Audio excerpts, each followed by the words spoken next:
राधे राधे। जय श्री कृष्णा। आज मैं श्रीमद् भागवत गीता का अध्याय नंबर 10 का सीरियल नंबर 5 को पढ़ रहा हूँ। कृष्ण भगवान है और मनुष्य को चाहिए कि वह निरंतर उसका ध्यान करते हुए उनके दिव्य संबंध स्थापित करे। वे परम अस्तित्व हैं। वे समस्त शारीरिक आवश्यकताओं तथा जन्म मरण से मुक्त हैं। इसकी पुष्टि अर्जुन ही नहीं अपितु सारे वेद पुराण तथा इतिहास ग्रंथ करते हैं। सारे वैदिक साहित्य में कृष्ण का ऐसा वर्णन मिलता है और भगवान स्वयं भी चौथे अध्याय में कहते हैं, यद्यपि मैं अनजन्मा हूँ किंतु धर्म की स्थापना के लिए इस पृथ्वी पर प्रकट होता हूँ। वे परम पुरुष हैं। उनका कोई कारण नहीं है क्योंकि वे समस्त कारणों के कारण हैं। सब कुछ उन्हीं से उद्भूत है। ऐसा पूर्ण ज्ञान केवल भगवत कृपा से प्राप्त होता है। यहाँ पर अर्जुन कृष्ण की कृपा से ही अपने विचार व्यक्त करता है। यदि हम भगवत गीता को समझना चाहते हैं तो हमें इन दोनों श्लोकों के कथनों को स्वीकार करना होगा। यह परंपरा प्रणाली कहलाती है, अर्थात गुरु परंपरा को मानना। परंपरा प्रणाली के बिना भगवत गीता को नहीं समझा जा सकता। यह तथाकथित विद्यालयी शिक्षा द्वारा संभव नहीं है। दुर्भाग्यवश जिन्हें अपनी उच्च शिक्षा का घमंड है, वे वैदिक साहित्य के इतने प्रमाणों के होते हुए भी अपने इस दुराग्रह पर अड़े रहते हैं कि कृष्ण एक सामान्य व्यक्ति है।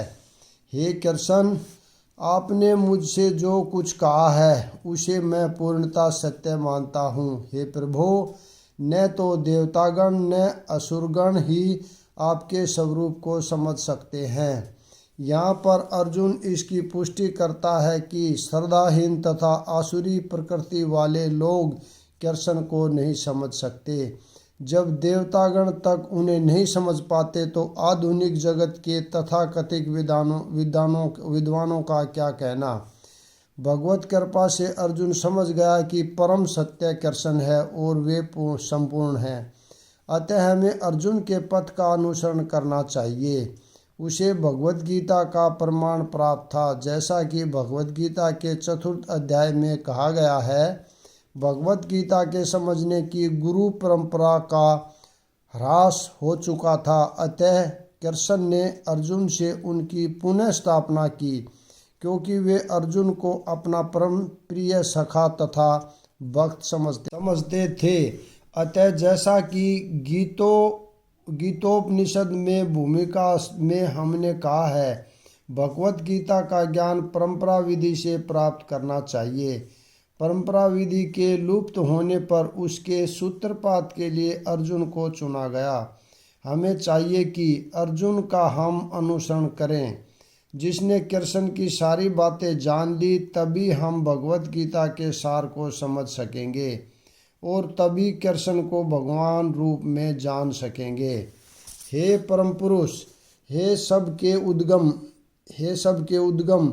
हे समस्त प्राणियों के स्वामी, हे देवों के देव, हे ब्रह्मांड के प्रभु, निसंदेह एकमात्र आप ही अपने को अपनी अंतरंगा शक्ति से जानने वाले हैं।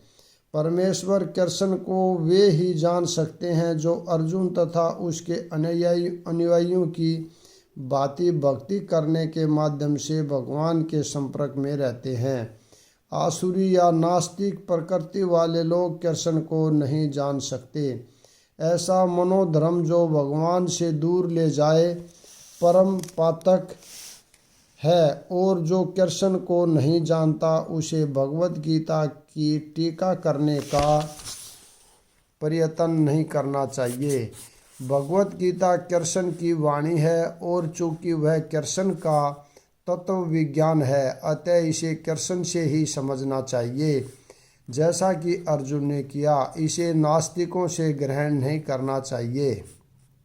श्रीमद् भागवत में कहा गया है, परम सत्य का अनुभव तीन प्रकार से किया जाता है: निराकार ब्रह्मा, अंतर्यामी परमात्मा तथा भगवान। अतः परम सत्य के ज्ञान की अंतिम अवस्था भगवान है।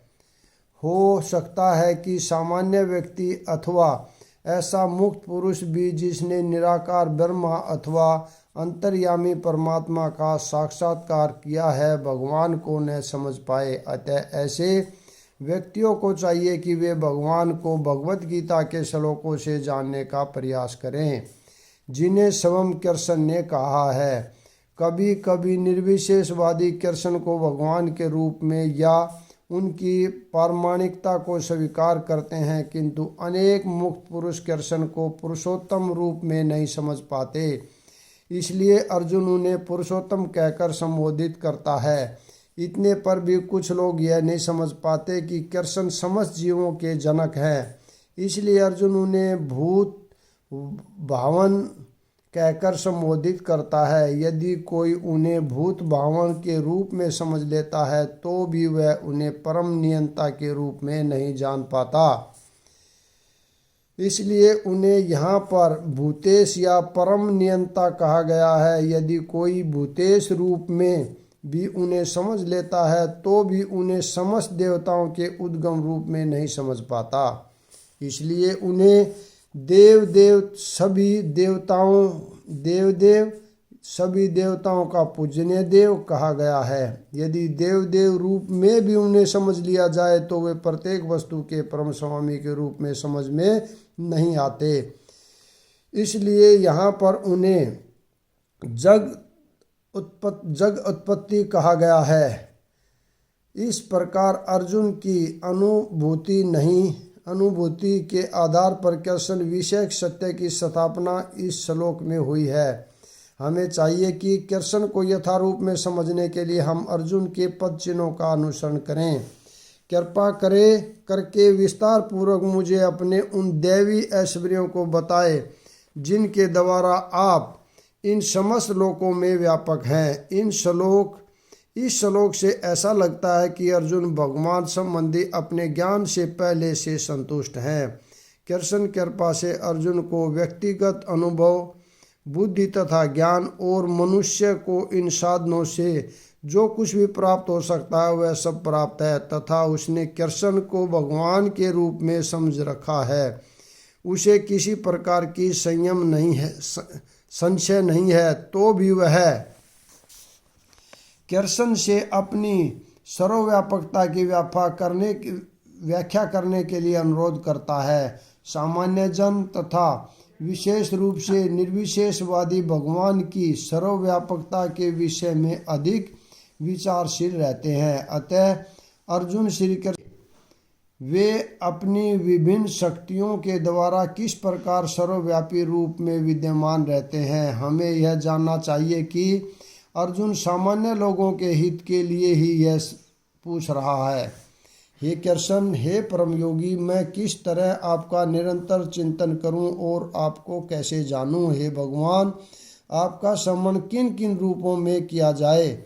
जैसा कि पिछले अध्याय में कहा जा चुका है, भगवान अपनी योग माया से आच्छादित रहते हैं। केवल शरणागत भक्तजन ही उन्हें देख सकते हैं। अब अर्जुन को विश्वास हो चुका है कि उसके मित्र कृष्ण भगवान हैं, किंतु वह उस सामान्य विधि को जानना चाहता है जिसके द्वारा सर्वसाधारण लोग भी उन्हें सर्वव्यापी रूप में समझ सकें। असुरों तथा नास्तिकों सहित सामान्य जन कृष्ण को नहीं जान पाते, क्योंकि भगवान अपनी योग माया शक्ति से आच्छादित रहते हैं। दूसरी बात यह है कि ये प्रश्न जन सामान्य के लाभ हेतु पूछे जा रहे हैं। उच्च कोटि का भक्त केवल अपने ही ज्ञान के प्रति चिंतित नहीं रहता, अपितु सारी मानव जाति के ज्ञान के लिए भी रहता है। अतः अर्जुन वैष्णव या भक्त होने के कारण अपने दयालु भाव से सामान्य जनों के लिए भगवान के सर्वव्यापक रूप के ज्ञान का द्वार खोल रहा है।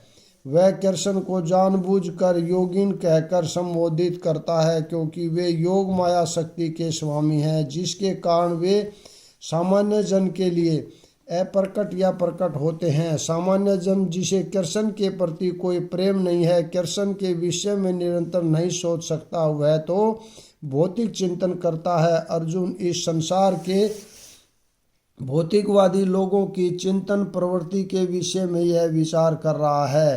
केशु केशु च भावेशु शब्द भौतिक प्रकृति के लिए प्रयुक्त है। भाव का अर्थ है भौतिक वस्तु। चूंकि भौतिकवादी लोग कृष्ण के आध्यात्मिक स्वरूप को नहीं समझ सकते, अतः उन्हें भौतिक वस्तुओं पर चित्त एकाग्र करने की तथा यह देखने का प्रयास करने की सलाह दी जाती है कि कृष्ण भौतिक रूपों में किस प्रकार प्रकट होते हैं। हे जनार्दन, आप पुनः विस्तार से अपने ऐश्वर्य तथा योग शक्ति का वर्णन करें। मैं आपके विषय में सुनकर कभी तृप्त नहीं होता हूँ, क्योंकि जितना ही आपके विषय में सुनता हूँ उतना ही आपके शब्द अमृत को चखना चाहता है। इस प्रकार का निवेदन नैमिषारण्य के शौनक आदि ऋषियों ने सूत गोस्वामी से किया था। यह निवेदन इस प्रकार है। उत्तम स्तुतियाँ द्वारा प्रशंसित कृष्ण की दिव्य लीलाओं का निरंतर श्रवण करते हुए कभी तृप्ति नहीं होती, किंतु जिन्होंने कृष्ण से अपना दिव्य संबंध स्थापित कर लिया है वे पद पद पर भगवान की लीलाओं के वर्णन का आनंद लेते रहते हैं। श्रीमद् भागवत में अतः अर्जुन कृष्ण के विषय में और विशेष रूप से उनके सर्वव्यापी रूप के बारे में सुनना चाहता है। जहाँ तक यहाँ पर मैं विराम देता हूँ। अगला भाग कल पढ़ेंगे। राधे राधे। जय श्री कृष्ण।